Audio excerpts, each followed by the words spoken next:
रजतपुर नामक गांव में एक किसान रहता था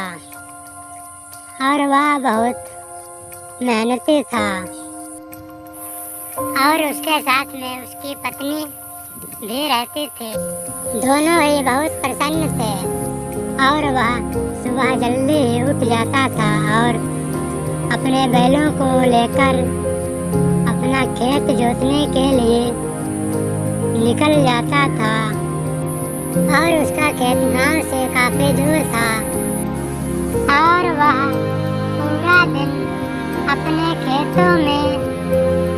काम करता रहता था और तब तक इधर किसान की पत्नी ने खाना बनाकर तैयार कर दिया और तब तक शाम हो जाती है और किसान अपने घर के लिए निकल पड़ता है। और जब किसान घर लौटा तो उसने देखा कि उसकी पत्नी अभी तो खाना पका रही है और उसकी पत्नी ने कहा खाना तो बन चुका है और उसके पति ने कहा खाना लेकर आओ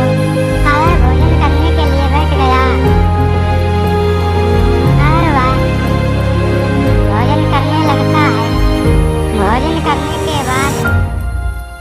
वह सोचता है कि थोड़ी देर आराम कर लूं और आराम करते ही वह सो जाता है। सोते सोते फिर वह सुबह उठकर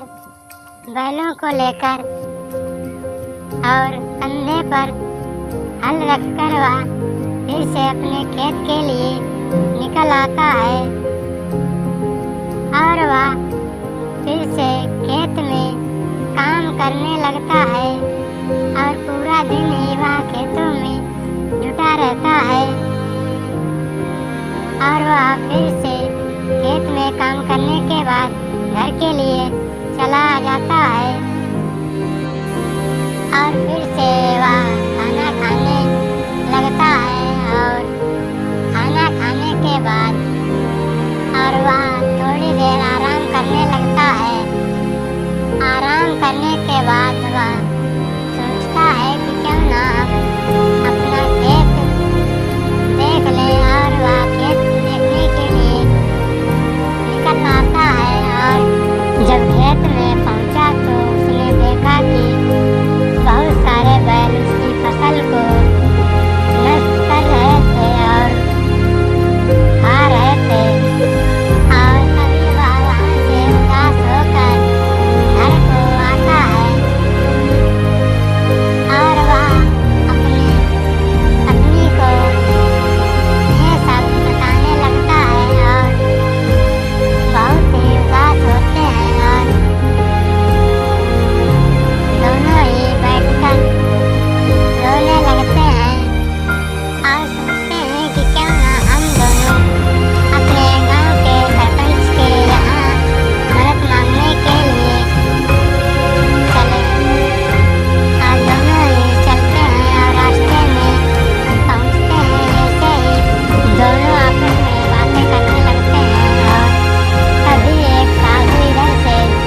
आ रहा होता है और वह धीरे धीरे उनकी तरफ आ रहा था और पहुंचा उससे कहने लगा इतनी दुखी क्यों हो। और दोनों ने अपनी सारी बात साधु जी को बताई और साधु जी ने उनको एक पैसे से भरा बैग दे दिया और वे दोनों ने साधु का बहुत ही धन्यवाद कहा और वहाँ से चल दिए। खुशी खुशी अपने घर को चले आते हैं।